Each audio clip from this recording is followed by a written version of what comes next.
So now I'm going to talk about one of my own personal vices. It is my absolute favorite thing in the world, besides my wife, my dogs, and a good trail run. But if you listen to the internet, they would tell you that this habit I have is completely ruining my health. It is going to give me cancer. It is going to end me early. It is going to do all these terrible things for me. But if you listen to science, turns out it may not be that bad. Here I am talking about diet soda. And I'm going to crack one right now because it is so delicious. Now, I will say this about diet soda. I am not the Trumpian 12 Diet Cokes a day consumer, but probably have maybe 5 a day. Probably 5 seems about good. Now, diet soda gets a bad rap. And a lot of the bad rap came from the studies that were conducted in mice in the 70s. So what happened is that they fed mice a bunch of aspartame, which is the no-calorie sweetener that is found in diet soda and makes it so delicious without the sugar. And they found that these mice developed more tumors than mice who didn't have that.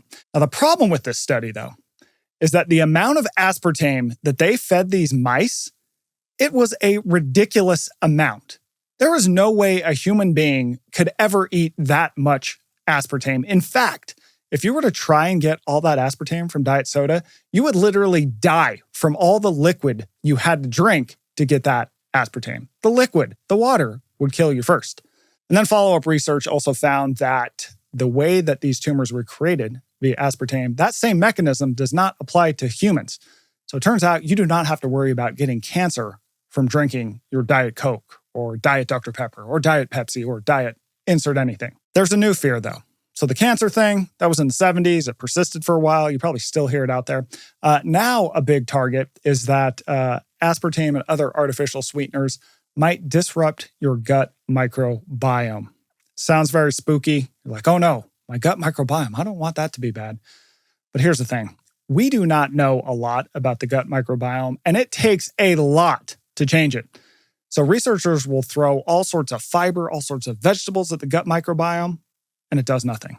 In fact, one of my favorite nutrition thinkers, she is a columnist at the Washington Post. Her name is Tamar Haspel. She wrote about aspartame, artificial sweeteners, and the gut microbiome in general, and she said the following: the gut microbiome has become the conspiracy theory of nutrition. It's where people go to prove something's dangerous when there's no evidence that it really is. So you don't have to worry about gut microbiome. Now, some people will say, oh, just drink water. Why don't you just drink water, idiot? That'd be so much better for you. It's like, yes, I do drink water. Water is great. I drink plenty of it. But here's the thing. Water is not as delicious as diet soda. So I think about it this way.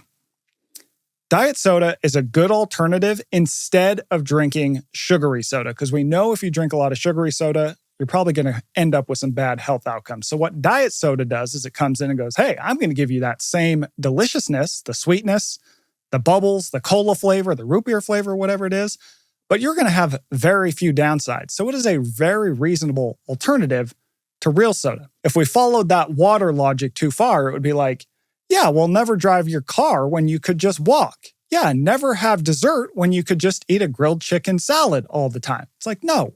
We need to have times where we have things that we really enjoy.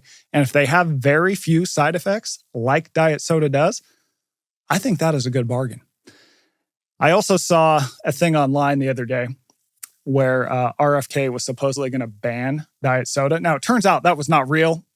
But when I first saw it, I was like, this is why we have the Second Amendment. Out of my cold, dead hands, my man. I love my diet soda way too much for that. So the takeaway for you is really, 1, diet soda is fine. And 2, if you got something that you love and it's not causing you any clear health problems, lean into it. You're only going to live once. Enjoy yourself. Cheers to that. Thanks for listening to my rant. Thanks for checking out the show. New episodes drop twice a week, so make sure to subscribe so you will get those directly in your feed. And we are always open to your questions. Feel free to send them to our email or to put them in the comments, and we will try and answer as many questions as humanly possible. I'll say it again. Don't forget to subscribe. It really helps us. And as always, in closing, as we always do, and as we always will, Have fun. Don't die.